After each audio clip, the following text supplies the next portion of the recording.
Assalamualaikum warahmatullahi wabarakatuh. Perkenalkan saya Bibi Anggini Saleha dari kelas MD31 dengan NIM 2340750105. Di sini saya akan menceritakan mengenai materi pertama hingga materi terakhir atau yang sekarang. Nah, jadi pada materi pertama yaitu kita belajar mengenai sains.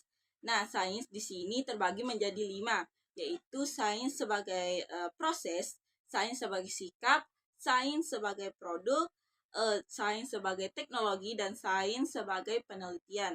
Nah, setelah itu kita dibagi menjadi 5 kelompok dan harus mencari jurnal internasional dan nasional sesuai dengan pembagian kelompok masing-masing. Nah, jadi pada materi kedua yaitu uh, uh, mengenai keterampilan proses sains dasar. Nah, di sini keterampilan proses sains dasar dibagi menjadi 5 pula, yaitu mengamati, mengelompokkan, mengukur, berkomunikasi, dan menyimpulkan. Jadi contoh mengamati yaitu siswa melakukan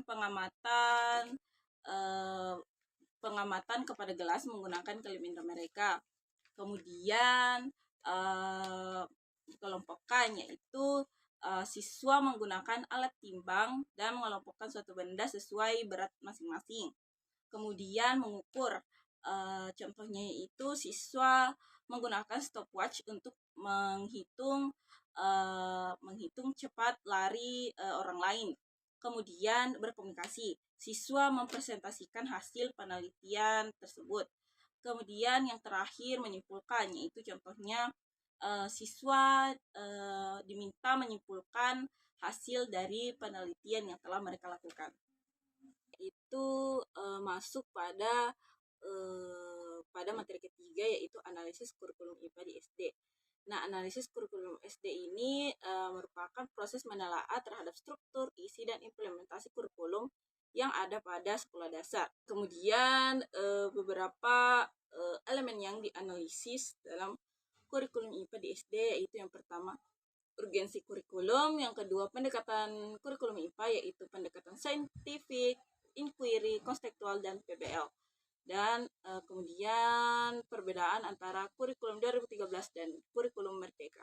Nah, kita masuk pada materi terakhir yaitu analisis buku IPA di SD. Nah, analisis buku IPA di SD adalah proses evaluasi terhadap buku yang digunakan dalam pembelajaran ilmu pengetahuan alam dan ilmu pengetahuan alam dan sosial.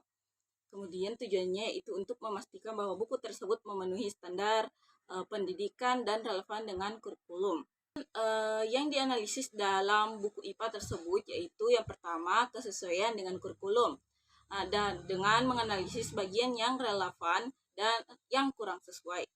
Kemudian yang kedua yaitu penyajian materi. Nah, yaitu dimulai dari struktur penyajian, penggunaan gambar, ilustrasi, dan contoh soal, dan lain-lainnya. Kemudian yang ketiga yaitu kelayakan bahasa, yaitu memperhatikan istilah-istilah ilmiah yang perlu disederhanakan. Kemudian kita disuruh membuat video tentang analisis buku tersebut.